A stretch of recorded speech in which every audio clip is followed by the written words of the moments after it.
Good afternoon, Atlanta. Good afternoon. Jillian, thank you for that beautiful introduction and for your leadership. I can't wait to see what you do next. Thank you. So last week, 1 year, yes, please do sit. Last week, 1 year after a violent mob breached the United States Capitol, the President of the United States and I spoke from its hallowed halls, and we made clear, we swore to preserve, protect, and defend the Constitution of the United States. And we will. We will fight. We will fight to safeguard our democracy. We will fight to secure our most fundamental freedom, the freedom to vote. And that is why we have come to Atlanta today, to the cradle of the civil rights movement, to the district that was represented by the great Congressman John Lewis, on the eve of the birthday of Reverend Dr. Martin Luther King, Jr.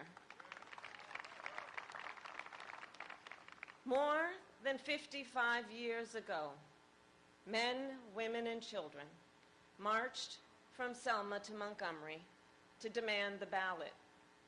And when they arrived at the state capitol in Alabama, Dr. King decried what he called normalcy. The normalcy, the complacency that was denying people the freedom to vote. The only normalcy anyone should accept, Dr. King said, is the normalcy of justice. And his words resonate today.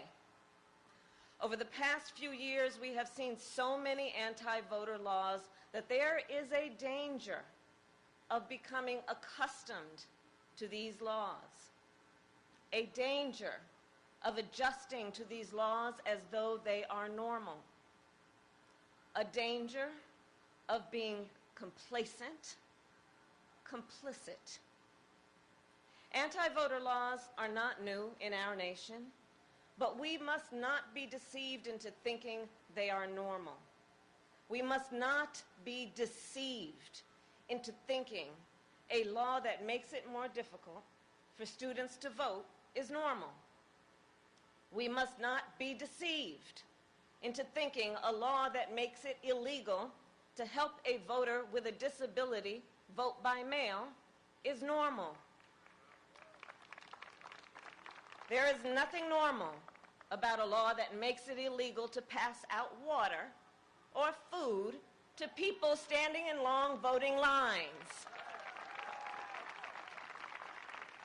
And I have met with voters in Georgia.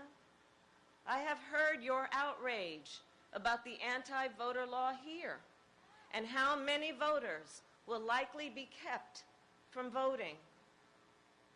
And Georgia is not alone. Across our nation, anti-voter laws could make it more difficult for as many as 55 million Americans to vote. That is 1 out of 6 people in our country. And the proponents of these laws are not only putting in place obstacles to the ballot box, they are also working to interfere with our elections, to get the outcomes they want and to discredit those that they don't. That is not how a democracy should work. My fellow Americans, do not succumb to those who would dismiss this assault on voting rights as an unfounded threat, who would wave this off as a partisan game. The assault on our freedom to vote will be felt by every American in every community, in every political party. And if we stand idly by, our entire nation will pay the price for generations to come. As Dr. King said, the battle is in our hands. And today, the battle is in the hands of the leaders of the American people, those in particular that the American people sent to the United States Senate. Two landmark bills sit before the United States Senate: the John Lewis Voting Rights Advancement Act and the Freedom to Vote Act. And these two bills represent the first real opportunity to secure the freedom to vote since the United States Supreme Court gutted the Voting Rights Act nearly a decade ago. We do not know when we will have this opportunity again. Senate Republicans have exploited arcane rules to block these bills. And let us be clear, the Constitution of the United States gives the Congress the power to pass legislation, and nowhere does the Constitution give a minority the right to unilaterally block legislation. The American people have waited long enough. The Senate must act. And the bottom line is this: years from now, our children and our grandchildren, they will ask us about this moment. They will look back on this time, and they will ask us not about how we felt. They will ask us, what did we do? We cannot tell them that we let a Senate rule stand in the way of our most fundamental freedom.